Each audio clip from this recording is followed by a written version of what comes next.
Bismillahirrahmanirrahim. Assalamu alaikum, my dear competent literature lovers. Welcome to English Academy UGP. My today's lecture will have the part 2 of Anglo-Norman age or Middle English age that got started from 1066 and ended at 1500. The link of the part 1 of Anglo-Norman age has been given at the upper right side of that slide. So don't forget to utilize that video for your knowledge box. The remaining kings of Anglo-Norman age are Henry III, Edward I, Edward II, Edward III, Richard II, Henry IV, Henry V, Henry VI, Edward IV, Edward V, and the last one, Richard III. We will start from the reign of Henry III, who reigned from 1216 till 1272. That king faced opposition of barons as he was a weak ruler. In 1258, Great Council, the Parliament was formed. Great Council at the Parliament was a party of barons who opposed king. That Parliament refused to sanction the raise in taxes. In 1263, modern Parliament was attended not only by barons but also by representatives of common people. Simon de Montfort was the founder of the English Parliament. Then there came Edward I, who reigned from 1272 till 1307.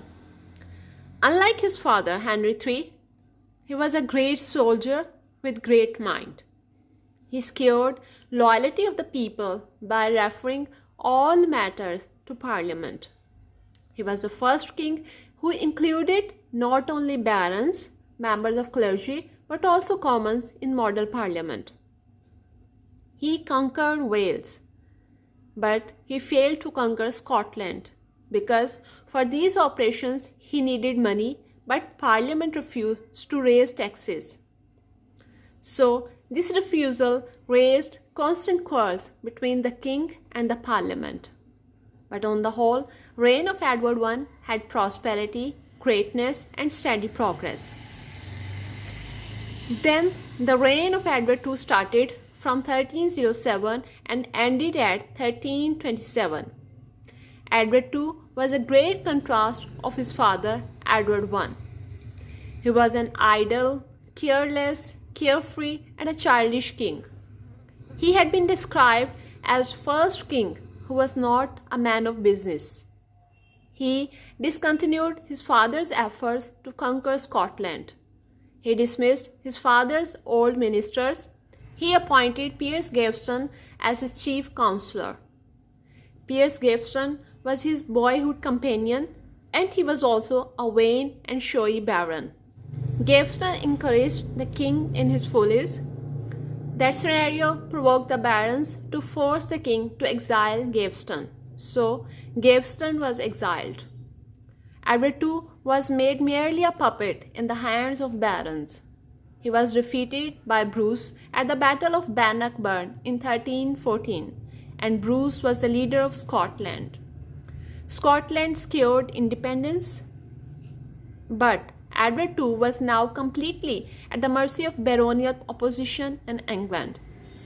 He tried to regain power with the help of some barons, but his own queen, Isabella, rebelled against him as she was supported by Lord Mortimer.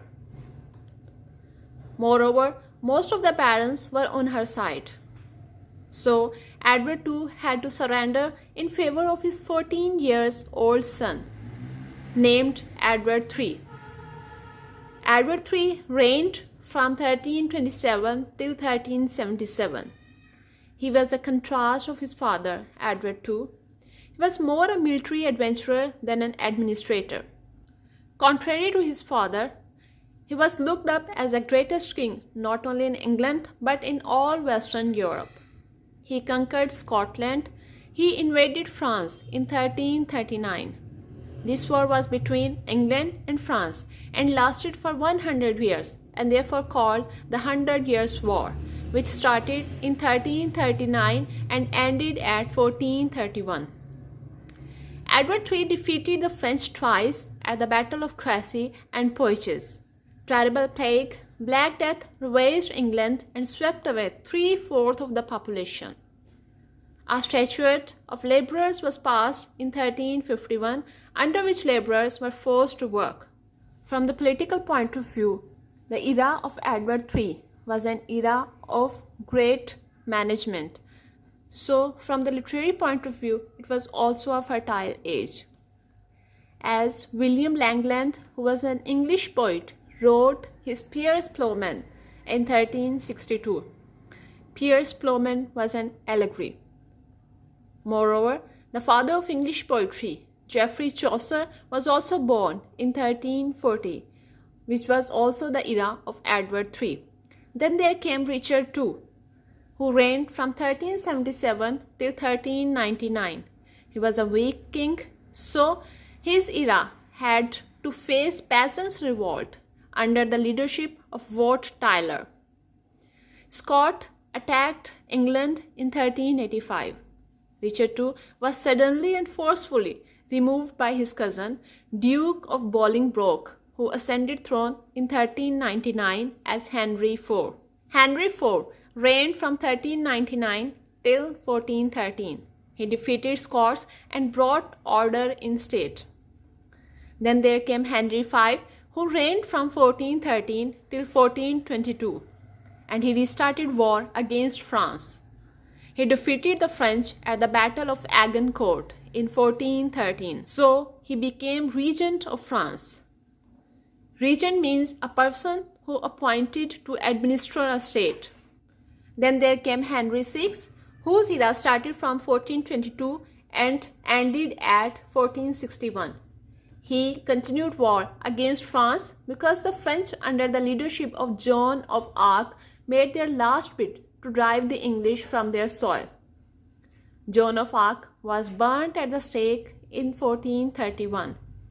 But the English forces had to leave France. Thus, 100 Years' War ended in 1431.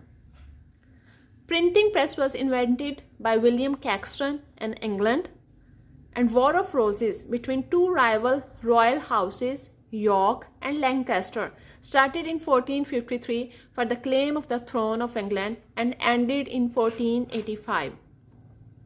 House of York was represented by White Rose, while the House of Lancaster was represented by Red Rose. Henry IV died in 1461. Then there came Edward IV, who reigned from 1461 till 1483. Then the era of Edward V started, who reigned for 2 months. Then the era of Richard III started from 1483 till 1485. He was a Lord of Ireland. He was the last king of House of York. He was the last king of Plantagenet dynasty. He was a cruel and reckless king, and barons revolted against him.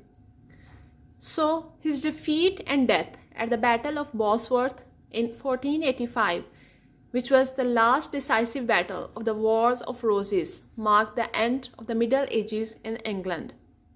His death marked the end of civil wars and self-destruction of feudalism. Civil wars are the wars between the citizens of same country.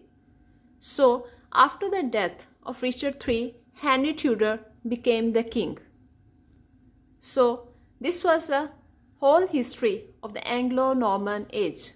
Hopefully, you have got it. Now, I like to wind up my lecture with this message: do the best to beat the best. Stay connected, stay updated, and stay blessed. Allah Hafiz.